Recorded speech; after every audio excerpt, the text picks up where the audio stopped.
You're welcome back from the verdict. Yes, indeed, pipeline vandalism and crude oil theft can come to an end if only we will apply the same measures that the president just talked about. Let me take you over now to CNG Roundup by Tetracore Energy. Remember, I told you earlier at the beginning of the show that this is a whole new segment. And today's topic will feature the role of natural gas in Nigeria's energy landscape, an overview of CNG, LNG, and PNG. Let me take you over now to CNG Roundup by Tetracore Energy.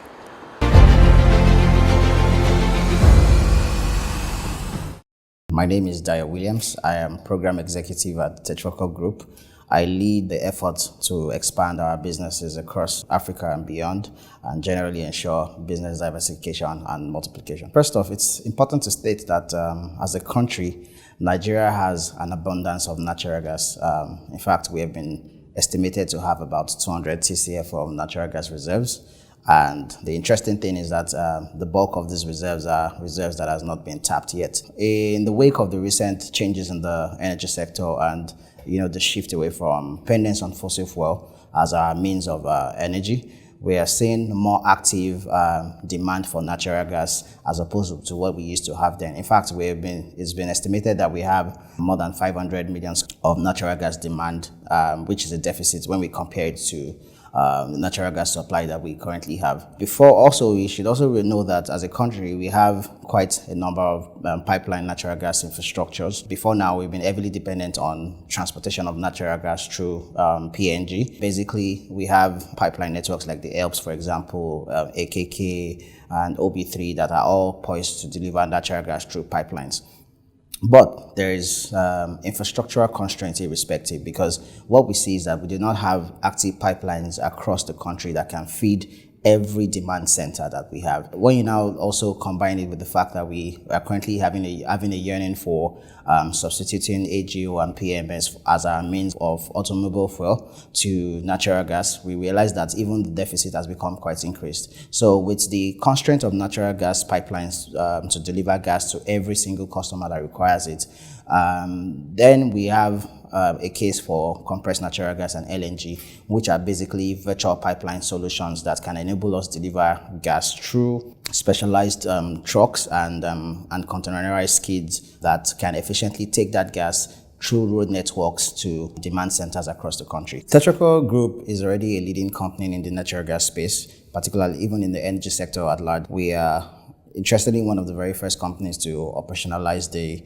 network code and start to ship gas through the Escravos Lagos pipeline system network as a private entity.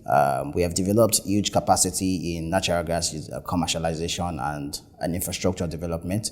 We are currently supplying piped natural gas in excess of 60 million SCOF across a wide range of customers, leading from industrial customers to manufacturing companies and even supporting power generation efforts in Nigeria by supplying natural gas to one of the leading IPPs in Nigeria currently. For us, the important thing is to ensure that we create a system that allows affordability, reliability, and availability of natural gas and energy across the country. Like I said, we've heavily grown our expertise and our competence in pipeline infrastructure development and generally supplying gas to customers through the pipeline network. But right now, we have also diversified a little bit and developed capacity in virtual pipeline solutions.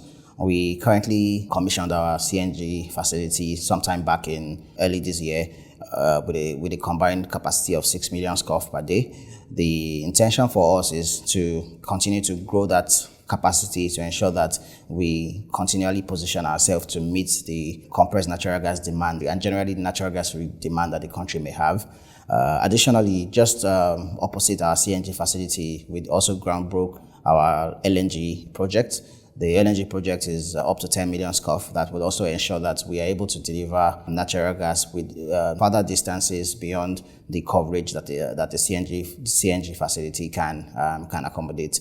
Ultimately, for us, we realize the fact that, especially for LNG, there's been quite the focus for LNG in country in Nigeria has been to the export market. So we are fully domesticating our LNG infrastructure so that we're able to meet in-country demand, which is far above what is currently available. For us, we again are excited about the efforts of the federal government in ensuring that private players are able to sustain their operations within the virtual pipeline space by creating incentives, including access to cheaper feed gas sources for CNG that ensures that, yes, we're able to commercialize our infrastructures properly and at the end of the day, deliver results to both the stakeholders and the country at large. Tetracore is always going to be leading the efforts towards natural gas penetration in Nigeria and across Nigeria. And with the support of the government, we are very confident that we would bridge the energy deficit that we have as a country and improve energy reliability and affordability across Nigeria.